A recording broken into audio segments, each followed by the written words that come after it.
E aí, meus queridos, tudo bem? Eu sou o Prof. Clayton Reis e essa é a resolução de mais uma questão da URGS de 2010, que fala sobre eletromagnetismo, e a questão diz o seguinte: um campo magnético cuja intensidade varia com o tempo atravessa uma bobina de 100 espiras e de resistência elétrica desprezível.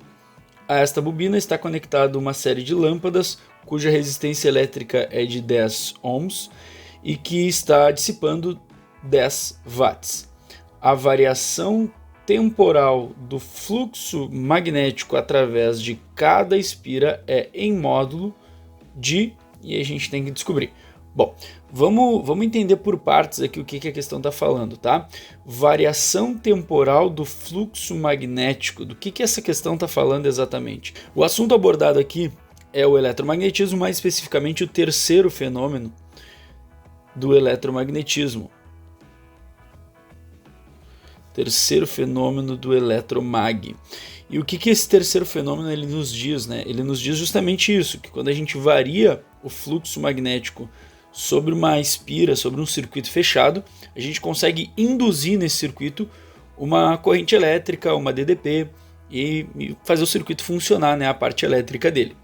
E aí essa variação temporal do fluxo magnético, basicamente o que ele está falando é da FEM, Força Eletromotriz, sigla FEM, que é representado por essa letra aqui que parece um Ezinho. E a gente, através do terceiro fenômeno, a gente chega numa equação que é que a FEM, a força eletromotriz, ela é igual à variação do fluxo magnético dividido pela variação do tempo.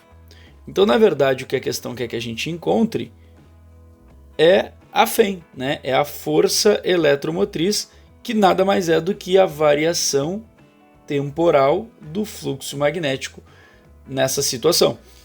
Tá, mas tem mais coisa aí. O que é essa FEM? Essa FEM, ela basicamente é uma DDP, né? Ela não deixa de ser uma DDP. É uma diferença de potencial que é gerado nesse circuito fechado através da variação aí do fluxo magnético, mas ela é uma DDP. Então o que a gente vai fazer? Com os dados que nós temos, quais são os dados que a gente tem para trabalhar?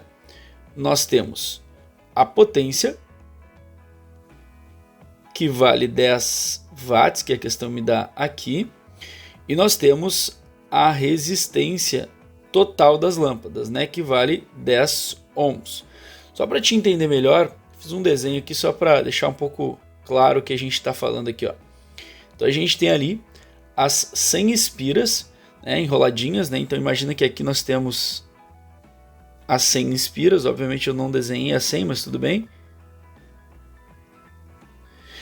E aí nós temos um fluxo magnético variando aqui nessas espiras, né? Então existe um fluxo magnético, imagina que aqui tem um campo magnético e ele está variando nessas espiras. Quando ele varia, ele gera uma DDP, ele vai gerar uma FEM, uma força eletromotriz, e essa força eletromotriz ela vai atuar sobre essas lâmpadas, né, gerando uma potência, como a questão fala, né, gerando uma potência de dissipação de 10 watts.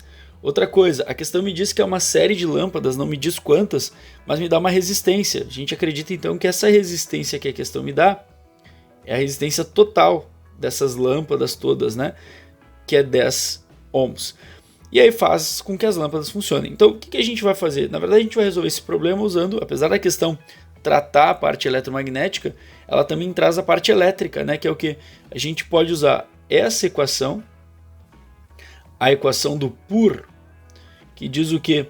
Que a potência é igual a DDP ao quadrado dividido pela resistência. No caso, a nossa FEM, ela é a DDP, que a gente vai usar aqui.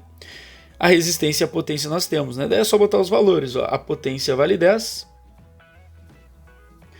A FEM, então, é a DDP que a gente está trabalhando aqui. E a resistência vale 10 também. Passa para lá, vai ficar 10 vezes 10 igual a FEM ao quadrado. 10 vezes 10 dá 100. 100 igual a FEM ao quadrado. O quadrado a gente, né, tira a raiz. E a raiz de 100 é 10. Então a força eletromotriz é de 10 volts, tá? Só que 10 volts é a mesma coisa que 10 Weber por segundo, porque como eu mostrei para vocês, através desta equação aqui, ó, a força eletromotriz ela é calculada pela variação do fluxo. O fluxo, a unidade de medida é Weber, dividido pela variação do tempo, que é segundos. Weber por segundo é a DDP, onde a unidade de medida é o volt. Então, basicamente, são unidades relacionadas aí. Ah, só então a resposta é D, né? 10 Webers por segundo. Não, porque o que a gente tem que entender? Que são 100 espiras. E a pergunta da questão é para cada espira, ou seja, essa FEM que a gente achou é a FEM para todas as 100 espiras.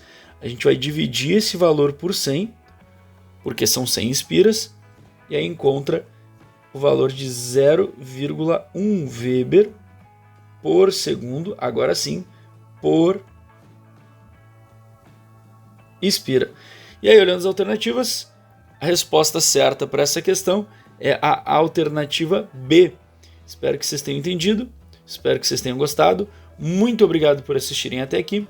Fiquem ligados aí nas próximas resoluções. Era isso, bons estudos para vocês e tchau, tchau.